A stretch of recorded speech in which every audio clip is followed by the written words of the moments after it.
Hey everybody, welcome back to the channel. I appreciate your time. Thank you for watching. A lot of crazy stuff going on, including yesterday, the government pausing all exports of firearms and ammunition and stuff. We're going to want to talk about that, but first, please excuse the scorch mark on my lip. That's a 6.5 arc burn. I was at Naughty After Dark. Opie and the Smokies put on an event, phenomenal event if you're looking to get exposed to night vision or thermal. A lot of cool things happened there. It was a good time. Also blackout coffee. This is what's saving my day. It's kind of hard to drink hot coffee with a burn on part of your lip, but I'm making do. Check us out, 20% off of our signature and flavored blends. Use code SPOOKY, blackoutcoffee.com/GNG. While I was at the event yesterday in a field in the middle of nowhere with no signal, I was notified by a friend who is deeply involved in the military and has been for a very long time.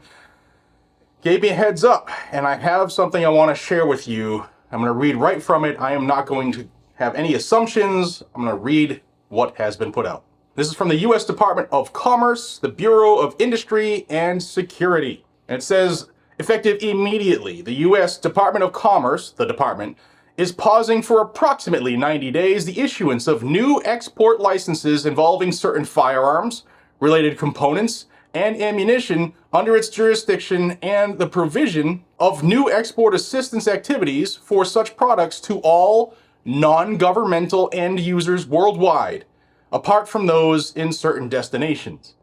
The department may take additional steps to further U.S. national security and foreign policy interests. During this pause period, the department will further assess certain firearm export control review policies to determine whether any changes are warranted to advance U.S. national security and foreign policy interests. The review will be conducted with urgency and will enable the department to more effectively assess and mitigate the risk of firearms being diverted to entities or activities that promote regional instability, violate human rights, or fuel criminal activities. This pause applies to the Bureau of Industry and Security's issuance of new licenses involving certain firearms, related components, and ammunition controlled on the Commerce Control List. Blah, blah, blah. Specifically, the following 4 export control classification numbers. Blah, blah, blah, blah, blah.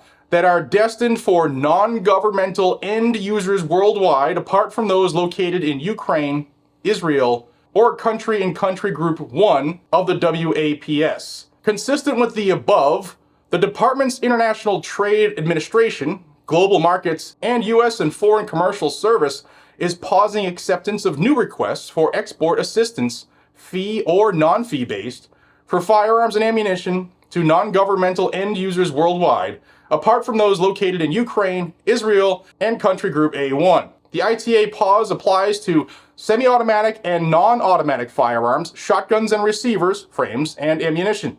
So, guns, ammo, and optics are the areas that are being paused, but not to governmental agencies or Israel, Ukraine. So it appears as though the U.S. is trying to tighten the funnel of exports and where they go in order to further national security or U.S. interests abroad. Again, 90 days. They're not saying anything more or anything less. The rest of the document I had was specific questions for exporters. But this is, I don't think this has ever been done before. I'd have to double check with my buddy who is very, very knowledgeable in this area. Thanks. You know who. I'm not going to say his name because I don't know if he wants that out there. But thank you for the information, guys. What do you think of this? It's likely tied to something, but that something is what we don't know yet. So, you know, I saw this yesterday. I don't remember where I saw it, but I want to put this out there to everybody who watches, because I know some folks who watch my channel are not. I was just going to take some coffee, but I have a burn. I know some people who watch my channel are not gun owners. That's fine. Knowledge is key for everybody. But I wanted to say this, with all the things happening here and abroad, there are I don't know, what's the number? 75, 100 million gun owners. There are, what, 25 to 50, maybe 75 million AR-15s in circulation in this country. If we were the problem, you all would know it. And we are the United States civilians, the armed populace, those who don't fall victim of government can save you and protect you. We are the world's largest standing army. Remember that, y'all. Behind every blade of grass meant something when it was said, and it still holds true today. Be safe, stay vigilant, and carry a gun to keep you, your friends, your family, your community safe. There are a lot of things that happen that if people took care of their community and didn't worry about what the big government would say if I happened to have something on me and step over this line or step over this line, things would end a lot faster. So I hope you understand my message. You got to say certain things certain ways, but protect yourself, protect others, be a protector. I'll see you on the next one. Take care.